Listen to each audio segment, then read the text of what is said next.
प्रियंका गांधी लड़की हूं, लड़ सकती हूं, लेकिन बंगाल पे बोल नहीं सकती है। अखिलेश जी के मुंह में लकवा मार गया, तेजस्वी शांत, सारा घमंडिया चुप, बंगाल पे कोई कुछ नहीं बोल रहा है।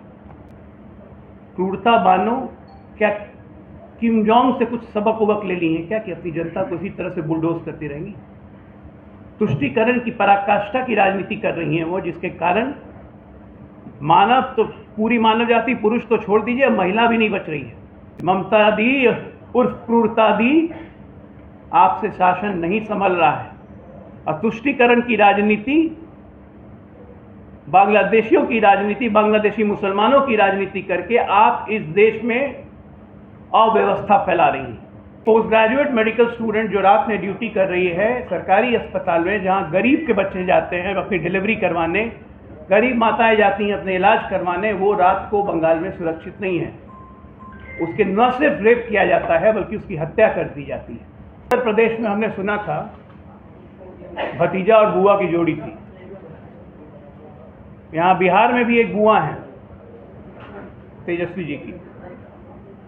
ये तेजस्वी जी का बुआ का नाम है क्रूरता बनर्जी, ममता बनर्जी नहीं, क्रूरता बनर्जी। और तेजस्वी अपनी इस बुआ पे चुप हैं।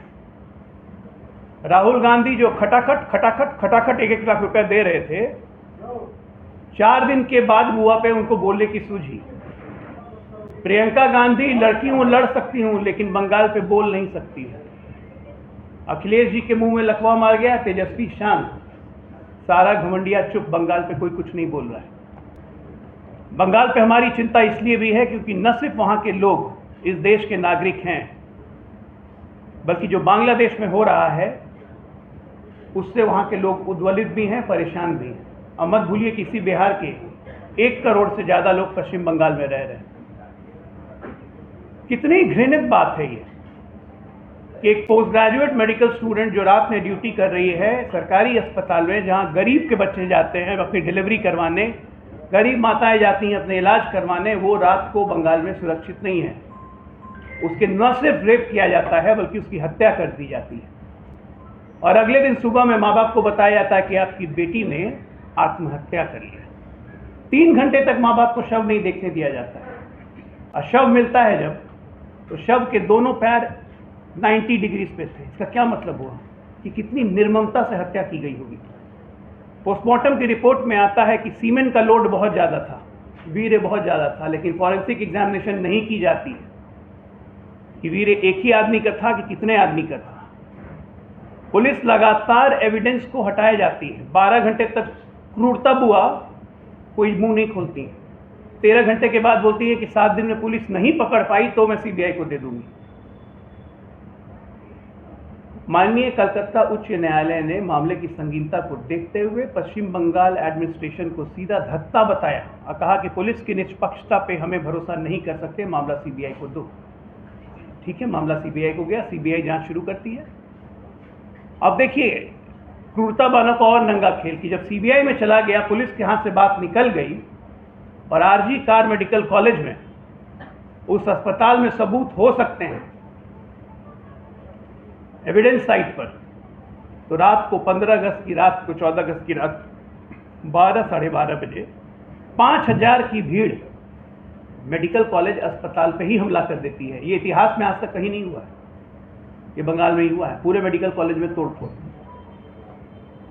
पुलिस मूक दर्शक बन के बैठी हुई है। 5000 की भीड़, 8 आदमी को गिरफ्तार किया है। हमारा सीधा सीधा सवाल है, क्रूरता बानो, क्या किम जोंग से कुछ सबक उबक ले ली है क्या कि अपनी जनता को इसी तरह से बुलडोज करती रहेंगी? तुष्टीकरण की पराकाष्ठा की राजनीति कर रही हैं वो, जिसके कारण मानव तो पूरी मानव जाति, पुरुष तो छोड़ दीजिए, महिला भी नहीं बच रही है। रेप हो जा रहा है, मर्डर कर दिया जा रहा है, दिन दहाड़े उठा लिया जा रहा है, कोई लॉ एंड ऑर्डर का सीन ही नहीं है और सारे लोग चुप बैठे हुए।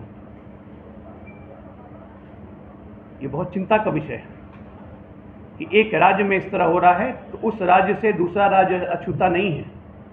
इसी बिहार के 1 करोड़ लोग वहां रहते हैं, उनकी सुरक्षा की कोई गारंटी है? बंगाल में किसी की सुरक्षा की गारंटी है? बंगाल में सिर्फ आज एक कौम की सुरक्षा की गारंटी है, रोहिंग्या की सुरक्षा की गारंटी है।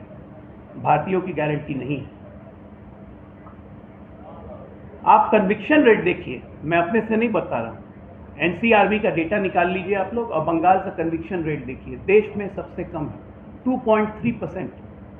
98% केस पेंडेंसी में रहती है, लटकाना अटकाना भटकाना। और सीबीआई को जब केस गया तो सीबीआई की केस सॉल्वेंसी रेट 70% है पिछले 4 सालों से। हम उम्मीद करते हैं कि सीबीआई ने आवश्यक सबूत जुटा लिए होंगे, क्योंकि ये 5000 की भीड़ जो हमला की थी वो सबूत मिटाने का कोशिश थी। ये सारे लोग कह रहे हैं, एक एक मीडिया चैनल कह रहा है, वहाँ के लोकल कह रहे हैं। हमारा सीधा सीधा आरोप है कि ममता दी उर्फ क्रूरता दी आपसे शासन नहीं संभल रहा है और तुष्टीकरण की राजनीति, बांग्लादेशियों की राजनीति, बांग्लादेशी मुसलमानों की राजनीति करके आप इस देश में अव्यवस्था फैला रही हैं। आपसे शासन नहीं संभल रहा है, आप इस्तीफा दीजिए। डॉक्टर का तो इस्तीफा आप तुरंत दिलवा देती हैं, आरजी कार के सुपरिटेंडेंट का ड्रामा करने के लिए, और 4 घंटे के अंदर डॉक्टर को नेशनल मेडिकल कॉलेज का प्रिंसिपल भी बना दिया जाता है। क्या समझ रही है ये कि देश की जनता या कलकत्ता की जनता, पश्चिम बंगाल की जनता क्या मूर्ख है? खुदा न करे अगर आप लोग सोचिए जरा, इस प्रेस कॉन्फ्रेंस के माध्यम से जो भी जनता मुझे सुने, बस सोचे जरा कि एक डॉक्टर बनने में 4.5 साल MBBS, 1 साल इंटर्नशिप, 5.5 साल, उसके बाद तीसरे वर्ष PG में थी वो, 31 साल की जवान लड़की, क्या उसकी किस्मत में यही लिखा था उसको रेप करके उसको ब्रूटली मार दिया जाए? हम में से किसी के घर में ये हो जाए तो क्या बर्दाश्त कर पाएंगे हम लोग? और वो महिला मुख्यमंत्री है, महिला की संवेदनाएं ज़्यादा होती है। चिल्ला चिल्ला के वहाँ पे महिला छात्राएं कह रही हैं कि महिला मुख्यमंत्री है, महिला मुख्यमंत्री है, महिला मुख्यमंत्री है। ये नहीं पता है महिला मुख्यमंत्री नहीं है, क्रूर मुख्यमंत्री है, ये क्रूरता बनर्जी है। और हम भारतीय जनता पार्टी इनको हर कदम पर एक्सपोज करेंगे। हम डिमांड करते हैं CBI इंक्वायरी जल्दी से हो और ममता उर्फ क्रूरता बनर्जी इस्तीफा दें। धन्यवाद।